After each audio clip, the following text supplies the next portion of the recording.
Assalamualaikum warahmatullahi wabarakatuh. Selamat datang kembali di channel YouTube kita Ahlul Jannah TV. Baik sahabat muslim di seluruh Indonesia bahkan dunia, di kesempatan kali ini kita akan mencoba untuk membahas pertanyaan yang sudah disampaikan oleh viewers kita kemarin.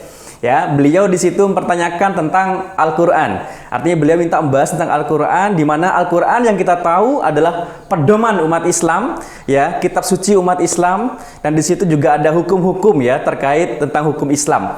Nah, maka dari itu di situ penekanan pertanyaannya yang disampaikan oleh penonton kita itu viewers kita, beliau mempertanyakan Al-Qur'an itu kan wahyu Allah. Nah, pertanyaan saya, apakah Allah itu bisa berbicara? Nah, itu nanti biar tidak terjadi simpang siur ya di dalam pemikiran kita. Mungkin juga itu terjadi, bukan hanya di viewers kita yang bertanya pada kita, mungkin juga terjadi pada diri kita kan, mungkin terbersit seperti itu. Maka dari itu nanti oleh narasumber utama kita akan diluruskan, bahkan nanti akan dijelaskan secara kita kupas tuntas ya tentang Al-Qur'an.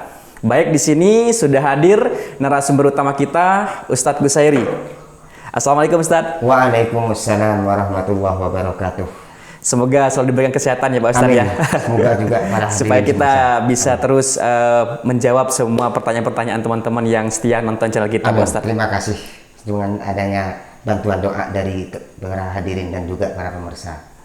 Baik teman-teman semuanya, maka kita langsung akan berikan kesempatan kepada Ustadz Gusairi untuk menjawab dan sekaligus membahas tuntas tentang Al-Qur'an. Kita berikan kesempatan kepada Ustadz Gusairi.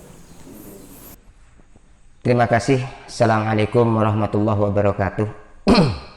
Waalaikumsalam warahmatullahi wabarakatuh. Bismillah walhamdulillah thumma salatu wassalamu ala rasulillah sayyidina wa maulana Muhammad ibn Abdillah alladzi la nabiyya ba'dah. Wa qala Allah ta'ala kullau kana al-bahru midadan li kalimati rabbi lanafidal bahru qabla an tanfada kalimatu rabbi walau ji'na bimithlihi madada. Amma ba'd, para hadirin, khususnya barusan yang sudah disampaikan oleh Mas Egi yang bertanya tentang masalah urusan Al-Quran, dari pembahasan yang sudah dibahas barusan dan dari penjelasan yang barusan sudah dijelaskan tentang beberapa macam pertanyaan. Alhamdulillah, dengan adanya pembahasan Al-Quran, kita sudah bisa memberikan gambaran bahwa pertama kali saya cuma ingin menjelaskan dulu Al-Quran itu bukan hukum. Perlu saya jelaskan dan saya tegaskan, Al-Quran bukan hukum, tapi bisa menjadi hukum. Karena kalau Al-Quran hukum tentunya bisa dikembangkan. Ini yang pertama. Yang nomor dua, Al-Quran itu bukan kitab cerita, tapi bisa menjadi cerita. Salah satu contoh yang bukan cerita, Al-Quran ini bukan cerita tapi bisa menjadi cerita tentang adanya Isra Mi'raj Nabi kita Muhammad Az-Zain alaihi salatu wassalam. Beliau diisrakan oleh Allah subhanahu wa ta'ala. Dan perlu dijelaskan lagi, kalau dipertanyakan bahwa Al-Quran ini kemudian dianggap apa? Kalau bukan hukum, bukan hukum. Cerita ya bukan cerita. Buku memori tidak mungkin yang jelas karena Al-Quran. Lah lalu apa? Innahu laqur'anum mubin. Allah sendiri menjawab bahwa Al-Quran ini adalah merupakan bacaan yang harus kita baca. Jadi Allah menurunkan Al-Quran ini tujuan yang pertama, innahu laqur'anum mubin, merupakan bacaan yang harus kita baca, bukan hukum. Bukan sebuah cerita dan bukan buku dongeng. Ini puncak daripada Al-Quran. Mengenai daripada masalah pertanyaan tadi, apakah Al-Quran ini adalah dianggap wahyu? Kalau memang adanya Al-Quran, maaf kayak ini Al-Quran dianggap wahyu, tentunya kata tadi yang ditanyakan daripada para pemirsa yang bertanya, Allah itu sama dengan kita, berarti bersuara, juga punya bentuk tentunya, karena berbentuknya Al-Quran seperti ini. Kita bisa nulis, contohnya seperti ini. Nah, pertanyaan, apakah Al-Quran itu memang benar itu suara Allah? Jawabannya begini. Kalau dipertanyakan Al-Quran itu wahyu, pasti itu wahyu Allah.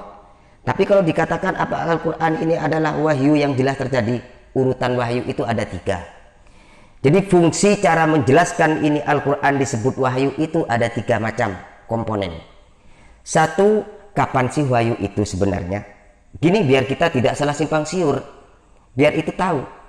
Kalau Al-Quran dianggap wahyu boleh bentuknya, tapi cara memberikan penterjemahan atau pemahaman tentang asli yang dinamakan wahyu itu bagaimana? Yang disebut wahyu sendiri itu kejadiannya dulu pada waktu Allah ke malaikat Jibril, ini namanya wahyu. Jadi Al-Quran yang ada 30 juz yang kita kenal sekarang ini, dulu itu dari Allah ke Jibril, itu namanya wahyu. Ya, kalau yang sekarang dipertanyakan wahyu apa enggak, nanti jawabannya di akhir. Kemudian ada yang mengatakan lagi, lalu kalau wahyunya di mana letaknya? Yaitu dulu masa dari Allah ke malaikat Jibril, itu namanya wahyu. Lalu ke Jibril Nabi Muhammad kepada Nabi kita alaihi salatu wassalam, apakah disebut wahyu? Bukan, sudah. Jadi biar jelas, jadi Al-Quran dari malaikat Jibril ke Nabi Muhammad ini bukan wahyu lagi, sudah bahasanya. Lalu kalau bukan wahyu apa namanya? Itu disebut kaul qadim dalam kitab yang disebut dengan ini, dalam menurut pengajian kitab yang pernah saya baca dalam kitab Suhfatut Tafasir, di situ tentang masalah ulumul Qur'annya seperti itu.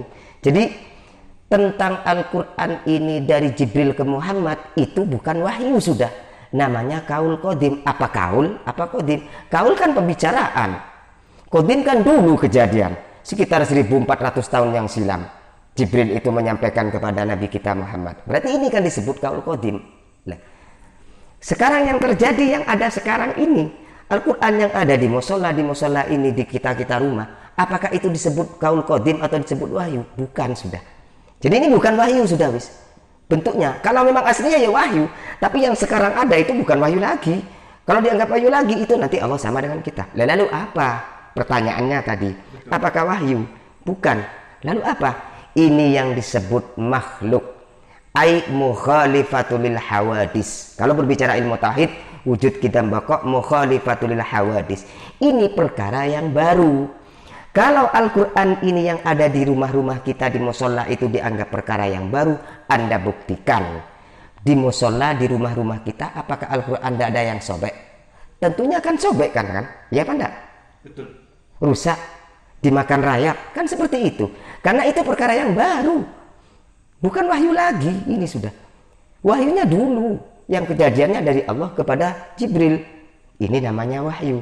Jibril ke Muhammad namanya kaul qadim. Muhammad kepada kita yang sekarang terjadi itu sehingga terkumpul menjadi 30 juz, itu namanya makhluk atau bahasa lain hawadis. Dengan enak-enak, kalau hawadis kan namanya perkara baru. Kalau perkara baru, Anda lihat Quran itu rusak apa enggak? Ya rusak, jadi makan rayap. Ini karena masalahnya ini. Nah, kalau isinya ya jelas itu wahyu. Jadi kita biar tahu, inilah fungsi daripada tentang yang dipertanyakan tadi. Dan barusan juga menyinggung tentang masalah pembicaraan Al-Quran. Kalau kita berbicara Al-Quran sangat indah dan sangat memuaskan. Karena di Al-Quran itu kalau kita membicarakan hukum sebagaimana menurut Al-Quran, tidak akan ada habisnya. Kita, maaf, terutama kita bagian orang yang mengatakan sebagai profesor. Para profesor itu sudah mengatakan saya ini profesor penemuan baru. Kalau berbicara profesor penemuan baru, Anda buka para hadirin dan mungkin Mas Egi sendiri, kalau sampean nulis surat kepada para siapapun saja, pasti ditulis dengan kepada. Disingkat KPD. Betul. Yang terhormat disingkat YTH. Dia itu yang mengarang seperti itu mengatakan dia adalah profesor. Kan seperti itu. Bagi saya bukan profesor, itu profesor yang kemunduran sudah. Maaf saja, apa adanya ini. Ini profesor yang mengatakan seperti itu, profesor kemunduran. Wong Al-Quran sendiri sudah menjawab kok. Pertama kali Al-Quran tampil, bahasa dalam surat Al-Baqarah sudah pakai bahasa alif lam mim. Indah kan bahasanya Al-Quran. Dalam ilmu tafsir ada yang mengatakan apa sih maksudnya alif lam mim? Wallahu a'lamu bimuradihi. Sebagian indah tafsir. Menurut ulama tafsir hanya Allah yang tahu. Tapi sebagian ulama tafsir ada yang mengatakan apa sih yang dimaksud alif lam mim di sana? Ternyata kalau kita otak-atik bahasa Al-Quran, kita tidak akan lepas dari 3 tadi. Tadi sudah saya sebutkan mana wahyu, mana kaul qadim, mana yang disebut hawadis. Kalau menyebutkan dari situ, maka alif lam mim sudah menjawab. Apa sih rahasianya alif lam mim? Alif itu adalah singkatan daripada lafal ay ilahun, ay Allah. Jadi alif lam mim yang ada di pertama kali dalam surat Al-Baqarah itu singkatan daripada Allah. Kemudian lam yang ada dalam surat Al-Baqarah itu yang pertama dalam lafal alif lam mim itu singkatan daripada Jibril.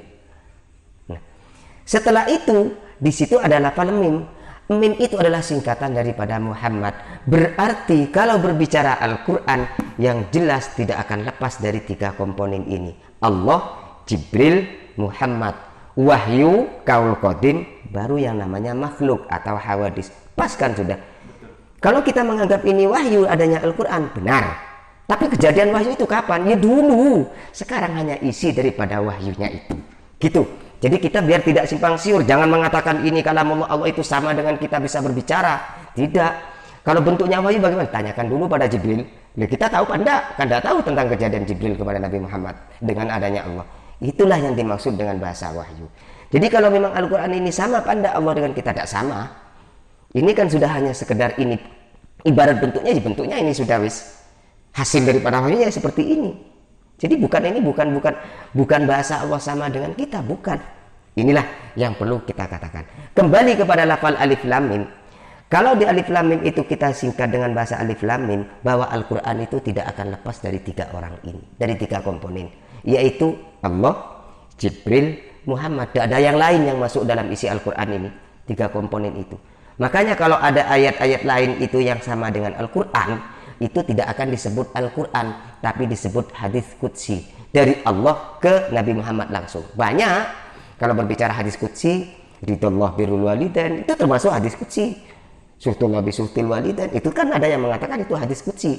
Tidak ada dalam Al-Quran, tapi Allah langsung kepada Nabi Muhammad tanpa melalui adanya Jibril.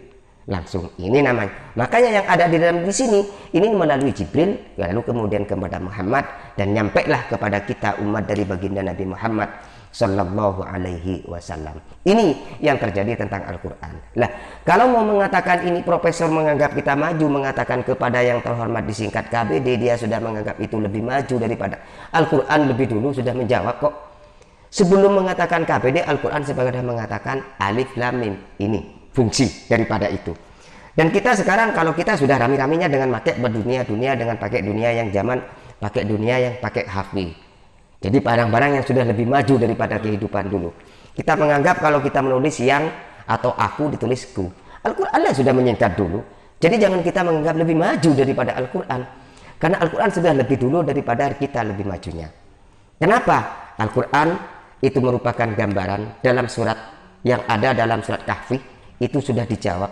Katanya Allah, kalau memang Allah itu sudah menjelaskan, qul law kana al-bahru midadan li kalimati rabbi lanafidal bahru qabla an tanfada kalimatu rabbi walau ji'na bimithlihi madada. Makanya saya sempat singgung, Al-Quran bukan hukum, Al-Quran bukan kitab cerita, dan Al-Quran ini bukan sebuah bentuk daripada keadaan, tapi ini merupakan pedoman saja. Dan intinya adalah bacaan. Allah menjawab daripada ini. Lah, andai Al-Quran ini kita tulis, apa rahasia yang ada di dalam Al-Quran? Air mangsi di dalam lautan itu dibuat mangsi menulis rahasia-rahasia Al-Quran. Sampai habis, kemudian ditambah lagi air mangsi itu dibuat menulis rahasia. Tidak akan cukup. Padahal hanya 30 juz. Ini yang terjadi. Itulah rahasia Al-Quran, salah satunya. Makanya, andai sempat saya pernah menemukan dalam sebuah kitab. Itu dalam kitab, kalau tidak keliru, Hikmatut Tasyri' wa Falsafatuhu. Kitab di situ pernah dijelaskan dalam Hikmatut Tasyri' wa Falsafatuhu. Kalau tidak keliru pengarangnya Syekh Ali Ahmad Al-Jurjawi. Itu pengarang di sana tentang hikmah-hikmah membaca Al-Quran. Kita kalau memang bisa sering membaca Al-Quran, maaf, rahasia tentang membaca Al-Quran, bahwasanya sedikit kita akan mengurangi rasa masa tua itu menjadi pikun. Jadi kita tidak mudah pikun kalau kita sering membaca Al-Quran. Bahkan menurut Imam Farrokh, kalau kita sudah sering merasa pikun, perbanyak Al-Quran membaca, insya Allah. Karena Al-Quran itu adalah obat dari segala obat, dan Al-Quran itu adalah merupakan pedoman daripada semua pedoman. Dan seperti yang dikatakan oleh Mas Egi barusan, Al-Quran merupakan pedoman bagi kita, ya bukan hanya buat muslim, dok, bagi seluruh umat kok. Kalau kita berbicara umat muslim, umat yang lain tidak masuk, ya cuma dia ibaratnya ngampoh lah. bahasanya itu nempel. Ini yang akan terjadi tentang pembahasan-pembahasan yang Al-Quran. Mungkin kurang lebihnya seperti itu, atau ada masih wallahu a'lam kurang lebihnya, dan mungkin ada kesalahan, wallahu a'lam bishawab. Ini hanya sekedar yang bisa kami sampaikan tentang pertanyaan Al-Quran. Oke, luar biasa teman-teman ya. Jadi sudah dijawab langsung oleh beliau, bahkan juga dikupas tuntas tentang Al-Quran sendiri. Jadi sudah tidak ada nih ya kesalahpahaman tentang wahyu atau Allah berbicara atau seperti apa gitu Pak Ustadz ya. Berarti kalau boleh kita simpulkan Pak Ustadz, ketika dikatakan wahyu itu ketika Allah menyampaikan kepada malaikat Jibril. Di situ wahyunya. Di sini yang juga terbersit itu menyampaikannya, kalau boleh kita masukkan ke dalam pikiran logika kita, itu seperti apa itu Pak Ustadz? Nah, disitulah, berarti kan berbicara antara Tuhan dengan malaikat Jibril ini seperti apa Pak Ustadz? Nah, disitulah yang tidak bisa kita gambarkan. Makanya disebut wahyu. Wahyu itu wahaya. Artinya daripada bahasa yang tidak bisa tergambarkan. Artinya tidak bisa digambarkan, tidak bisa dilogikai. Sekarang kalau Anda memberikan contoh tidak bisa digambarkan, tidak bisa dilogikai, saya pertanyakan gini saja. Antum percaya apa enggak Allah itu ada? Percaya. Betul. Buktinya kayak apa? Kan enggak tahu. Tak tahu. Lah, ingin tahu kan tentunya Allah itu ada apa enggak? Betul. Ya Anda jawab sendiri, kalau percaya ya Allah ada. Kalau ada percaya ya Allah udah ada. Kan gitu kan bahasanya. Iya, betul. Di sini ya. maksud.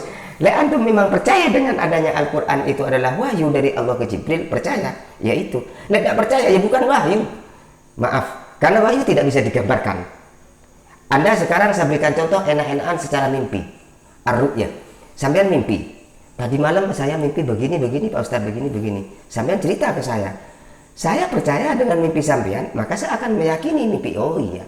Kalau saya tidak percaya, oh iya. Nah itu kan yang terjadi kan seperti itu. Gimana pun antum mau menggambarkan ke saya, tetap saya akan bisa menggambarkan kepada sampean. Kan gitu kan. Inilah yang dimaksud dengan bahasa gambaran wahyu. Kalau Qadim bisa digambarkan, terjadinya dulu dari Jibril ke Muhammad. Ya itu sudah berbentuk suara ya Pak Ustadz ya. Ya itu sudah terjadinya dulu sekitar 1100 kurang lebihnya 1460 tahun yang silam terjadinya wahyu itu dari Jibril ke Muhammad ini. Ya itu sudah bentuknya. Karena Jibril juga sama dengan kita, makhluk-makhluk yang diciptakan oleh Allah. Kan begitu. Betul. Terus juga ada pertanyaan juga di situ Pak Ustadz, pada waktu kita mau bahas tentang Al-Quran ini, ada yang bertanya seperti ini. Kalau memang itu wahyu itu dari Allah kepada malaikat Jibril, kemudian dari malaikat Jibril ke Nabi Muhammad, kan begitu Pak Ustadz. Pertanyaannya kenapa kok Allah itu tidak langsung ke Nabi Muhammad seperti itu? Di sinilah tadi yang pernah saya sebutkan. Kalam Allah itu ada dua. Ada yang disebut wahyu, yang disebut dengan bahasa Al-Quran. Ada yang disebut dengan yang namanya hadis qudsi. Hadis qudsi. Kalau hadis qudsi ya langsung Allah kepada Nabi Muhammad dan tidak tercantum dalam 30 juz. Karena ini untuk mengumpulkan 30 juz ini butuh orang-orang yang nanti pada masa sahabat, pada Sayyidina Utsman, Sayyidina Ali, ini pengumpulan daripada sahabat yang ada 10 mengumpulkan mushaf ini sehingga menjadi mushaf menjadi 30 juz ini daripada isi Al-Qur'an ini. Yaitu kenapa kok tidak langsung kepada Nabi Muhammad? Perlu diingat bahwasanya Al-Qur'an turun itu pasti didahului paling tidak dengan adanya cerita. Al-Quran turunnya paling tidak didahului oleh cerita. Ada kejadian, baru Al-Quran turun. Ada apa, baru Al-Quran turun. Karena Nabi Muhammad, itu cara menjawabnya adalah wa kana khuluquhu Al-Quran. Nabi Muhammad itu semua bentuk ilmu dan apanya adalah Al-Quran. Kalau hadis qudsi, maka langsung Allah kepada Nabi Muhammad. Tentunya itu tidak masuk kepada Al-Quran. Masalahnya itu dibedakan, bukan wahyu lagi, namanya hadits qudsi. Begitu Ustaz ya. Mungkin seperti itu. Oke, luar biasa teman-teman. Kita sudah membedah ya pertanyaan yang sudah kita tulis kemarin tentang pembahasan Al-Quran. Jadi nanti teman-teman, bagi teman-teman yang mau bertanya ataupun request tema, silahkan langsung ketik di kolom komentar atau di DM di Instagram kita di kolom deskripsi. Insya Allah nanti di kesempatan berikutnya kita akan membahas. Soalnya ini masih banyak Pak Ustadz yang perlu kita bahas. Pertanyaannya sudah masuk banyak. Ya cuma saya perlu menambah sedikit. Ya. Tentang karena kita sudah ketepaan dengan bahasan ayat Al-Quran, saya perlu menambahkan sedikit. Perlu saya jelaskan bahwa Al-Quran itu beda dengan kitab-kitab yang lain. Allah sempat menentang kepada kita, lek kamu bisa membuat bahasa sebagaimana ayat Al-Quran, tidak usah banyak-banyak, satu surat saja. Maka Allah sempat menentang. Kata Allah, fa'tu bi suratin min misli wada'u syuhada'ukum. Allah sempat menentang, kalau kamu mampu membuat surat Al-Quran satu surat aja, maka kamu adalah yang jelas tidak mungkin bisa. Jawaban Allah dijawab tidak bisa. Lah andai tidak bisa, pasti kamu tidak bisa. Andai kamu, pasti kamu tidak bisa. Jawabannya bagaimana? Fattakun naral lati waquduhan nas wal hijarah uiddat lil kafirin. Takutlah kamu kepada tentang adanya siksa Allah. Maka oleh karena itu, jangan coba-coba kita membuat main-main dengan namanya Al-Quran. Sudah jelas Al-Quran itu adalah kaul Allah atau kalamullah, dan yang ada sekarang adalah disebut makhluk. Wahyu dulu terjadi sebagaimana yang sudah diceritakan oleh barusan. Ini yang perlu saya sampaikan. Kurang lebihnya mohon maaf apabila ada kehilafan. Terus untuk terkait Al-Quran sendiri Pak Ustadz, ketika kita membaca, Iya. apakah yang membaca itu, karena beberapa kadang ada yang mengatakan tidak punya wudhu juga tidak masalah, karena itu kan bukan apa namanya, ini kan cuma salinan kan begitu, biar tidak terjadi simpang siur juga ya teman-teman. Jadi kalau yang sebenarnya seperti apa sih Pak Ustadz, kalau kita mau pegang Al-Quran itu apa wajib harus dalam kondisi suci atau dengan wudhu atau bagaimana Pak Ustadz? Dalam Al-Quran sendiri menjawab, la yamassuhu illal mutahharun. Jawabannya bukan di saya, Al-Quran yang sudah menjawab. Lek kamu mau pegang kitab saya, kata Allah, la yamassuhu illal mutahharun. Jangan coba-coba kamu itu kalau tidak punya wudhu. Enak-enakan bahasa. Jangan coba-coba kamu itu kalau kamu dalam posisi tidak suci. Hukumnya bagaimana? Allah tidak mengharamkan, tidak. Tidak. Tapi kalau kamu terpaksa memegang ini kitab Al-Quran tanpa punya wudhu, inilah bahalanya apa? Ya neraka. Tidak mengharamkan, Allah tidak. Tapi Allah memberikan pahala. Pahalanya apa? Ya neraka. Lek memegangnya dengan punya wudhu, nah Allah tidak menganjurkan. Dia tidak menganjurkan. Lalu akan diberi apa? Ya surga. Berarti Allah kan tidak butuh kepada kita kan. Kan enak kan sudah ayat itu. Betul. La yamassuhu illal mutahharun. Tidak mengharamkan dan Allah tidak menyuruh. Kalau toh kita megang dengan tidak punya wudhu, ya Allah tidak mengharamkan. Tapi Allah akan memberikan pahala. Inilah neraka buat kamu. Tidak punya wudhu bagaimana? Ya kita harus punya wudhu. Kadang ada yang mengatakan pegang Al-Quran itu tidak boleh, tidak punya wudhu. Yang jelas hukumnya itu sudah keliru. Jawaban saya tidak mau menjawab haram. Keliru. Karena versinya di situ kan keterangannya beliau menyampaikan itu ada beberapa ini ya Pak Ustadz, ya aliran mungkin yang ini kan cuma salinannya, kan seperti itu. Aslinya kan ada di Lauhil Mahfudz, begitu Pak Ustadz. Kalau berbicara salinan dengan asli fi Lauhil Mahfudz fi kitabim maknun la yamassuhu illal mutahharun, kan bahasanya seperti itu. Betul. Dalam surah Al-Waqiah itu kan. Iya, oke kalau berbicara salinan. Tapi kan salinan ini sudah dianggap suhuf. Dengan bahasa innahu la Qur'an. Wong ini Quran ini bukan masalah untuk untuk dibaca. Nah kalau kita membaca bahasa-bahasanya orang yang Anda lah punya buku Anda lah, yang saya contohkan sekarang. Saya tidak menghormati buku Anda yang memang salinan. Apakah sampean juga merasa tidak terhina? Betul. Disitulah kalau kita berbicara. Tapi Allah tidak akan merasa dihina dan tidak akan merasa. Tapi inilah salah yang disebut dengan ta'addubannya atau akhlak kita, cara menghargai kepada siapa yang membuat ini.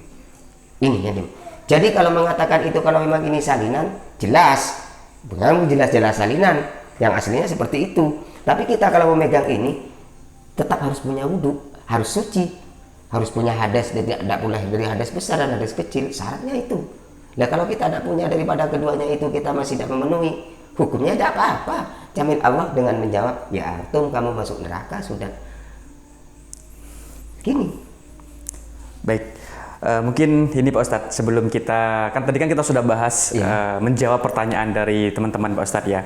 Sebelum kita tutup konten ini yang membahas tentang Al-Quran, mungkin Pak Ustadz bisa memberikan penyampaian supaya kita semakin ada hasrat untuk lebih rajin membaca Al-Quran. Tadi kan disampaikan Pak Ustadz kan tujuan Al-Quran supaya untuk dibaca, kan begitu Pak Ustadz. Mungkin bisa disampaikan apa sih keistimewaan kalau kita itu rutin baca Al-Quran, apalagi sampai khatam atau misalnya kita baca tiap hari begitu Pak Ustadz. Keistimewaan buat kita pribadi secara duniawi, mungkin juga akhiratnya Pak Ustadz. Iya. Kalau kita berbicara masalah secara duniawi sudah jelas, tinggal kita sendiri yang akan menentukannya. Tapi kalau kita akan menentukan tentang bahasanya Al-Quran itu dengan apa sih? Kita itu rahasia-rahasia Allah sehingga dijawab. Allah itu sempat memberikan penjelasan ada dalam sebuah ayat, kalau subhanallah, ada dalam sebuah ayat itu yang pernah dijelaskan, summa yatawaffakum summa yumitukum mayuraddu ila ardalil umuri likai la ya'lama ba'da syai'an ilma. Ini sebuah ayat, saya masih ingat ayat itu.